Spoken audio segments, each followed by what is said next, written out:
오늘 본문 말씀은 예수에 대해서 좋지 않은 평들을 합니다.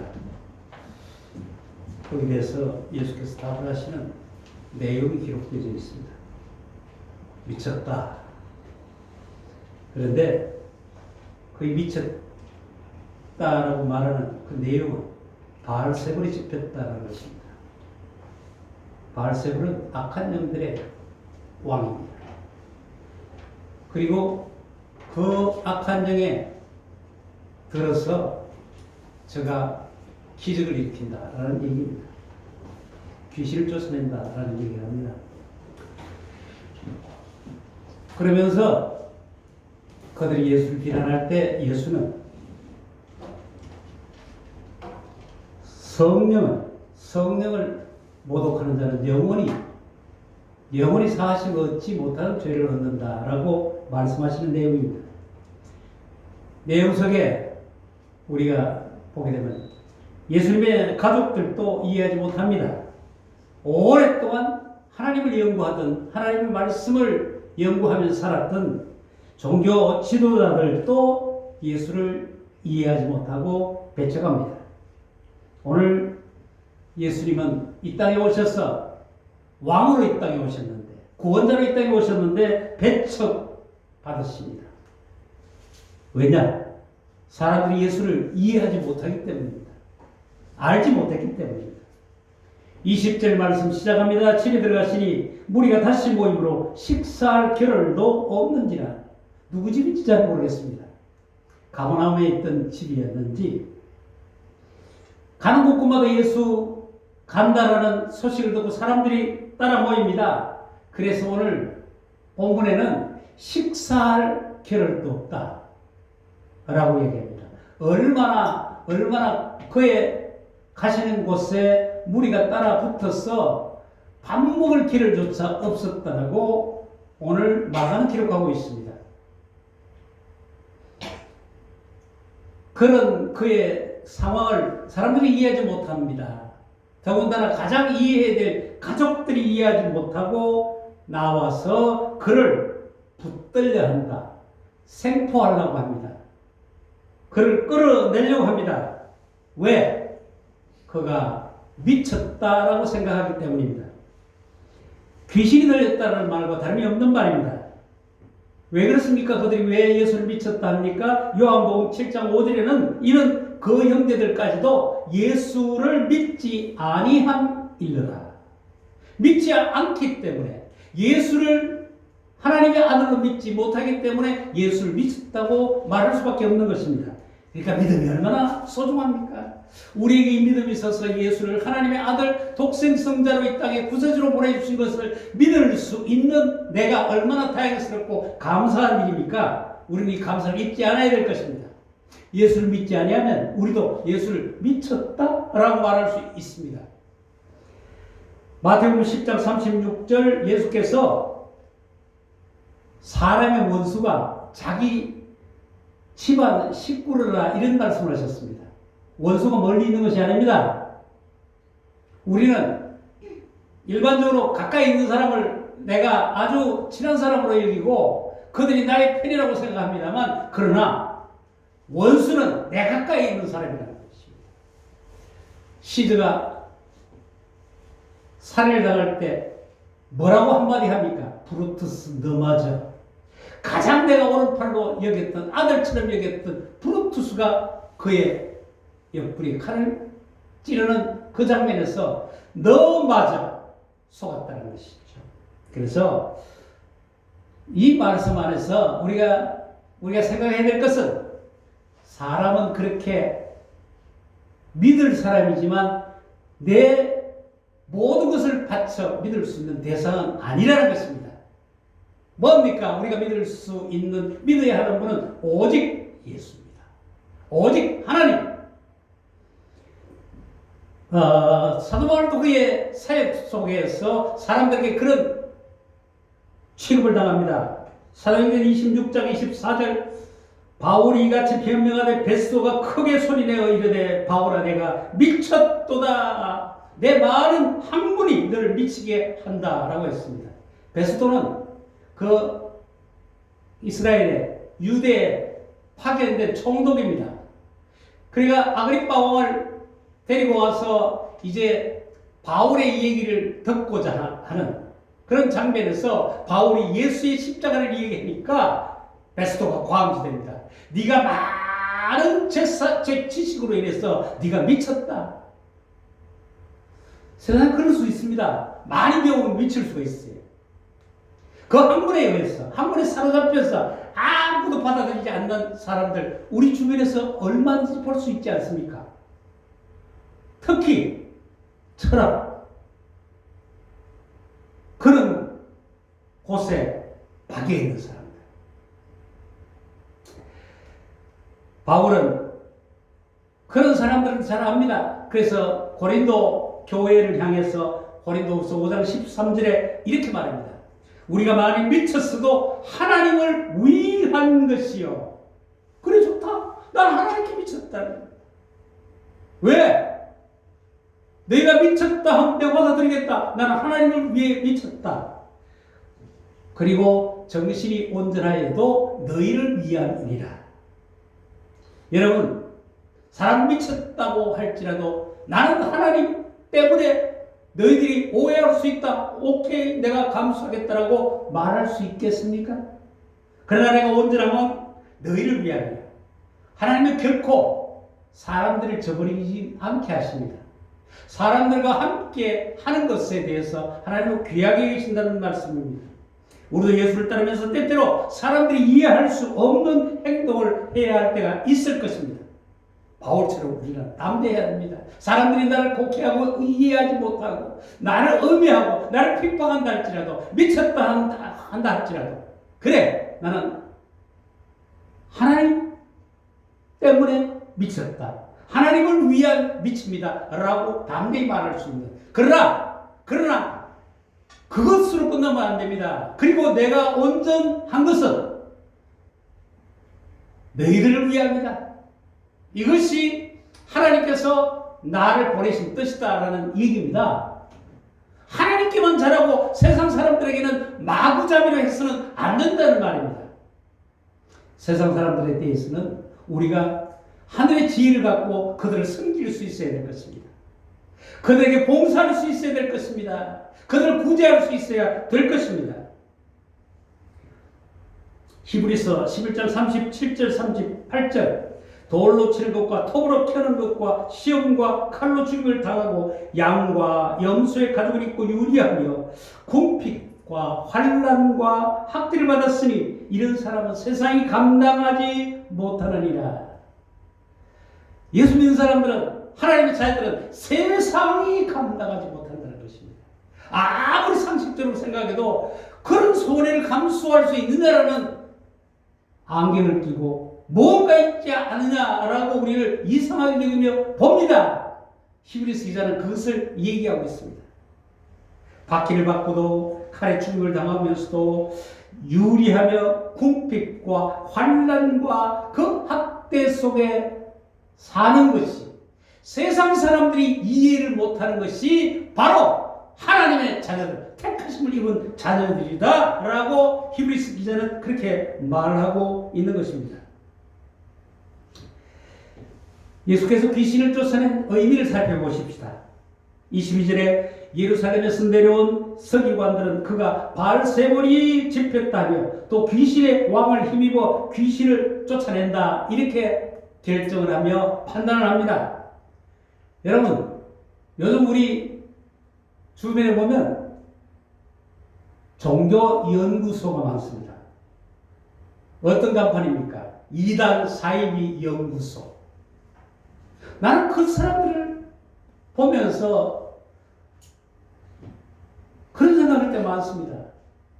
어떤 판단을 가지고 판단하느냐. 옳은 판단을 해서 신앙생활하는 사람들에게 도움을 줄 수도 있습니다만 그들이 말하는 것은 진리가 아닙니다. 여기에서 예루살렘에서 파견돼 내려온 서기관들, 말씀을 가지고 연구하는 사람들이 바로 그런 사람들입니다. 예수를 판단합니다. 귀신 들렸다. 귀신 들린 사람이다. 바알세볼이 집혔다. 들었다는 것이죠. 덮어 씌웠다는 것이죠. 그 말을 듣고 예수께서 오늘 본문에 말씀하고 계십니다. 예수께서 그들을 불러다가 비유로 말씀하시되 사탄이 어찌 사탄을 쫓아낼 수 있느냐? 또 만일 나라가 스스로 분쟁하면 그 나라가 설 수 없고, 만일 집이 스스로 분쟁하면 그 집이 설 수 없고, 만일 사탄이 자기를 거슬러 일어나 분쟁하면 설 수 없고 망한다라고 말합니다. 나는 바알세불 귀신과 상관이 없다는 것입니다. 한편이 아니라는 것입니다. 생각을 해봐라. 자기 편끼리 싸우면 망할 수밖에 없지 않느냐? 왜 그런 상식적인 생각도 쉽게 하지 못하고 너희들은 그들이 스스로 분쟁하는 것처럼 얘기하느냐? 라는 말씀입니다. 예수께서 귀신을 쫓아내신 그 의미가 있습니다. 예수의 사역, 사탄을 결박하는 일이지 않습니까? 여러분, 결박하는 자는 강한 자입니다. 사탄을 결박하기 위해서 이 땅에 오신 예수님은 사탄을 결박할 수 있는 강한 자이십니다. 그래서 27절에 사람이 먼저 강한 자를 결박하지 않고는 그 강한 자의 집에 들어가 세간을 강탈하지 못하나니 결박한 후에 그 집을 강탈하자. 나는 귀신을 강탈하러 왔다. 귀신을 결박하러 왔다. 귀신을 없애러 왔다. 라고 말씀하지 않습니까? 귀신보다 강한 자라 하시는 말씀입니다. 그 강한 자 예수를 우리는 주로 모시고 그 주님께서 내게 오늘 부여하신 오늘 우리에게도 귀신을 강탈할 수 있는 권능을 주셨습니다.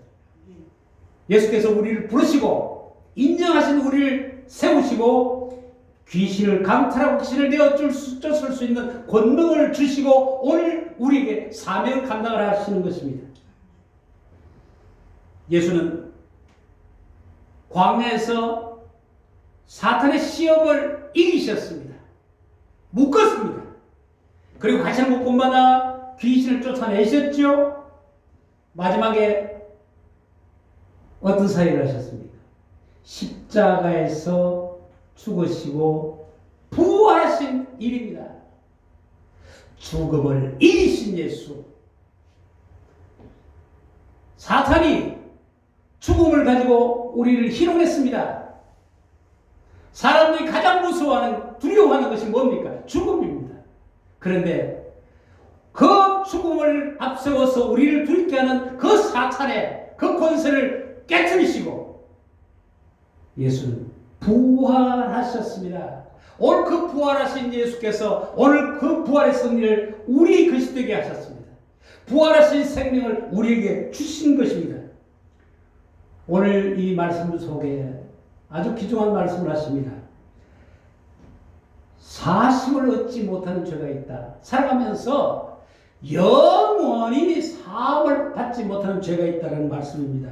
마가복음 3장 오늘 29절입니다. 누구든지 성령을 모독하는 자는 영원히 사하심을 얻지 못하고 영원한 죄가 되느니라 하시니. 마태복음 12장 32절에 보니까 똑같은 그 내용들인데요. 이렇게 말씀하고 있습니다. 내가 진실로 너희에게 이르노니 사람의 모든 죄와 모든 모독하는 말은 사하심을 얻되 누구든지 성령을 모독하는 자는 영원히 사하심을 얻지 못하고 죄가 되느니라. 사하심을 얻는 죄가 있습니다. 그런가 하면 영원히 사하심을 얻지 못하는 죄가 있다는 말씀입니다. 사하심을 얻는 죄는 사람 짓는 모든 죄입니다. 그리고 모든 모독하는 말입니다. 하나님을 모독하기도 합니다. 그러나 그 죄는 돌이켜 회개할 때 용서를 받을 수 있습니다. 그러나 성령을 모독하는 죄는 영원한 죄가 된다는 말씀을 오늘 하시고 있는 것입니다. 모독하다, 해롭게 한다는 말입니다. 예수는 귀신을 쫓아내시는 사역을 하셨는데 이 하나님의 사역, 이 하나님의 역사를 나쁘게 평합니다. 해롭게 하고 있습니다. 그것은 하나님을 모독하는 일이요, 그런 일을 행하는 사람은 사하심을 얻지 못한다 라고 단언하고 계시는 것입니다. 영원한 형벌 가운데 처한다는 말씀입니다. 이 말씀에 대해서 요한복음 16장 8절에 그가 와서 죄에 대하여 의에 대하여 심판에 대하여 세상을 책망하시리라. 계시록 20장 10절 말씀에 또 그들을 미혹하는 마귀가 불과 영불에 던져지니 거기는 그 짐승과 거짓 선자도 있어 세세토록 밤낮 괴로움을 받으리라. 사심을 얻지 못하는 이 죄로 인해서 세세토록 영원히 괴로움을 받는다라고 말하고 있지 않습니까? 오늘 이 말씀에 오늘 우리는 내가 성령을 모독하는 죄로 인해서 영원히 사심을 받지 못하는 죄에 들어가서는 안 된다라는 말씀입니다. 알란 콜이라는 사람은 이 주석에서 성령 모독죄에 대해서 이같이 말하고 있습니다. 이 죄는 예수님에 대한 성령의 정보에 대하여 의도적으로 마음과 생각을 닫아버리는 것을 의미한다. 설교관들은 이러한 측면에서 죄를 저지르고 있음을 보여준다. 이런 식으로 진리를 고의적으로 교모히 왜곡하면 회개와 구원이 불가능해진다. 그것은 하나님이 열어놓으신 구원에 이르는 문을 닫아버리는 것이 되기 때문이다. 스스로 닫아버리는 것입니다. 스스로. 그런데 우리가 살아가면서 성령 모독죄를 범할 수 있는 일들이 있지 않겠습니까? 그것은 마귀와 성령님을 단순히 비교 대상으로 삼는 일입니다. 많은 사람들이 이렇게 말합니다. 사람은 살아가면서 누구든지 한 가지 종교를 가지는 게 유익하다. 성령 모독죄입니다. 약한 죄가 아니에요. 어느 종교나 똑같다는 얘기 아니에요. 그런 말을 많은 사람들이 씁니다. 아니될 말이에요. 기독교는 종교가 아니에요.